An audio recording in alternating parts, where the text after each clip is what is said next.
38वां बाब यहूदा और तमर। उन्हीं दिनों में ऐसा हुआ कि यहूदा अपने भाइयों से जुदा होकर एक उदलामी आदमी के पास, जिसका नाम हीरा था, गया। और यहूदा ने वहां सुआ नाम किसी कनानी की बेटी को देखा और उससे ब्याह करके उसके पास गया। वो हामिला हुई और उसके एक बेटा हुआ, जिसका नाम उसने एर रखा। और वो फिर हामिला हुई और एक बेटा हुआ और उसका नाम उनान रखा। फिर उसके एक और बेटा हुआ और उसका नाम सैला रखा। और यहूदा कजीब में था जब इस औरत के ये लड़का हुआ। और यहूदा अपने पहलौठे बेटे ईर के लिए एक औरत ब्याह लाया, जिसका नाम तमर था। और यहूदा का पहलौठा बेटा ईर खुदावंद की निगाह में शरीर था, सो खुदावंद ने उसे हलाक कर दिया।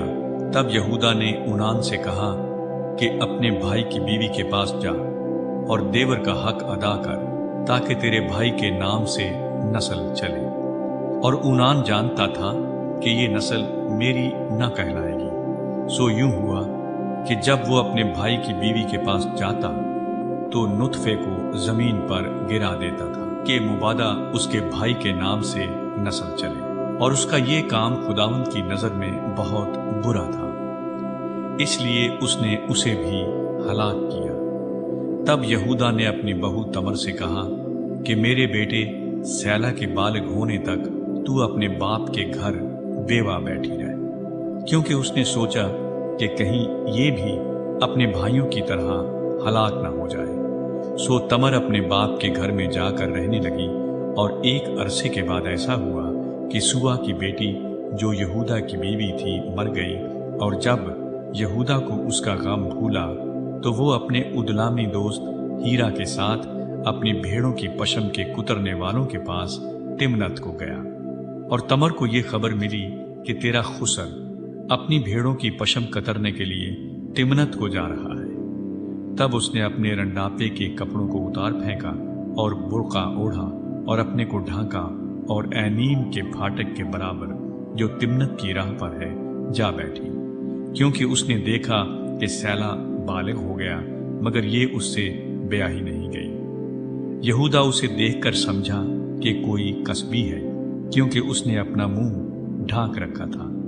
सो वो रास्ते से उसकी तरफ को फिरा और उससे कहने लगा कि जरा मुझे अपने साथ मुबाशरत कर लेने दे, क्योंकि इसे बिल्कुल नहीं मालूम था कि वो इसकी बहू है।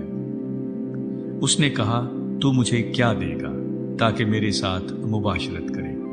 उसने कहा, मैं रेवड़ में से बकरी का एक बच्चा तुझे भेज दूंगा। उसने कहा कि उसके भेजने तक तू मेरे पास कुछ रहन कर देगा? उसने कहा, तुझे रहन क्या दूं? उसने कहा, अपनी मोहर और अपना बाजूबंद और अपनी लाठी जो तेरे हाथ में है। उसने ये चीजें उसे दी और उसके साथ मुबाशरत की, और वो उससे हामिला हो गई। फिर वो उठकर चली गई और बुर्का उतार कर रंडापे का जोड़ा पहन लिया। और यहूदा ने अपने उदलामी दोस्त के हाथ बकरी का बच्चा भेजा, ताकि उस औरत के पास से अपना रहम वापस मंगाए, पर वो औरत उसे न मिली।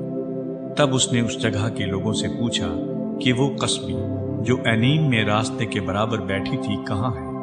उन्होंने कहा, यहाँ कोई कसबी न थी। तब उसने यहूदा के पास लौटकर उसे बताया कि वो मुझे नहीं मिली, और वहां के लोग भी कहते थे कि वहां कोई कसबी नहीं थी। यहूदा ने कहा, खैर, उस रहन को वही रखे, हम तो बदनाम ना हो। मैंने तो बकरी का बच्चा भेजा, पर वो तुझे नहीं मिली। और करीबन 3 महीने के बाद यहूदा को ये खबर मिली कि तेरी बहू तमर ने जना किया और उसे छिनाले का हमल भी है।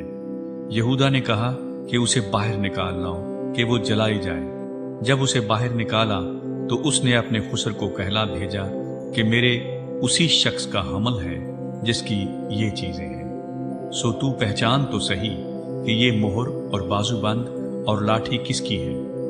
तब यहूदा ने इकरार किया और कहा कि वो मुझसे ज्यादा सादिक है, क्योंकि मैंने उसे अपने बेटे सैला से नहीं ब्याहा। और वो फिर कभी उसके पास न गया। اور اس کے وضع حمل کے وقت معلوم ہوا کہ اس کے پیٹ میں توام ہے، اور جب وہ جننے لگی تو ایک بچے کا ہاتھ باہر آیا اور دائی نے پکڑ کر اس کے ہاتھ میں لال ڈورا باندھ دیا اور کہنے لگی کہ یہ پہلے پیدا ہوا، اور یوں ہوا کہ اس نے اپنا ہاتھ پھر کھینچ لیا، اتنے میں اس کا بھائی پیدا ہو گیا۔ تب وہ دائی بول اٹھی کہ تو کیسے زبردستی نکل پڑا، سو اس کا نام فارس رکھا گیا۔ پھر اس کا بھائی جس کے ہاتھ میں لال ڈورا بندھا تھا پیدا ہوا اور اس کا نام زارا رکھا گیا۔